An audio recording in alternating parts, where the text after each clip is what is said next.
Alam niyo po ba na ang mga importanteng sustansya na kailangan po ng ating mga mata, tulad na lang halimbawa ng lutein, zeaxanthin, vitamin A, C, and E, ay hindi po gumagana at hindi po mapapakinabangan ng ating mga selula kung wala po ang mga minerals. Base po sa research, ang mga trace minerals na katulad na lang halimbawa ng magnesium, tin, fluoride, arsenic, chromium, cobalt, copper, iodine, iron, manganese, molybdenum, nickel, selenium, silicon, vanadium at zinc ay kailangan po para po sa proper growth and regulation ng mga selula ng ating mata. Para may pababa ang mga panganib sa mga seryosong sakit katulad na lang halimbawa ng macular degeneration, cataract, glaucoma, refraction problems, blindness at kung ano-ano pa. Ang katarata ang pangunahing dahilan ng pagkabulag sa buong mundo.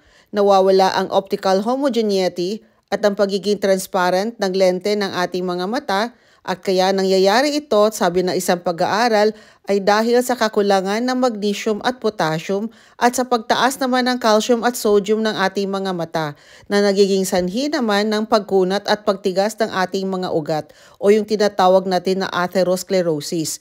At itong mga ugat na ito ang nagsusupply ng oxygen at mga sustansya na kailangan po ng ating mga mata.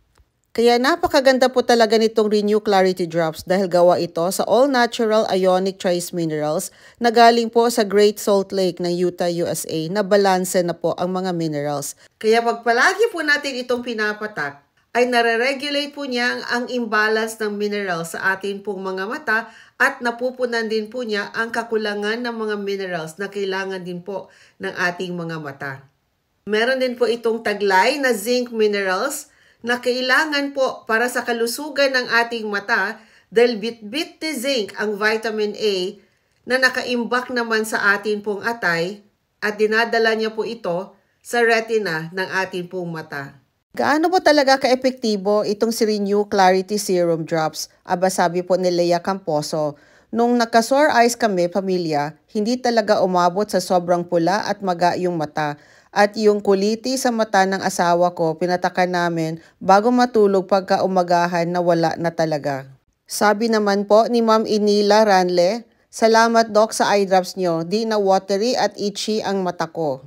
Sabi naman ni Maria Lourdes Lanyas Antivo, totoo po yan, ako po ay nakatatlong bote na, effective po. Dati, laging nagluluha ang mata ni Bunso at sipunin mula nang gumamit, mga 4 months na. Okay na po, di na ako nag-alala dahil sabi nung nagpa-check up kami, magsasalamin na daw si Bunso pero ngayon okay na po. Sabi naman ni Maria Teresa Banday Perfecto, napakagaling talaga Doc ng serum drops.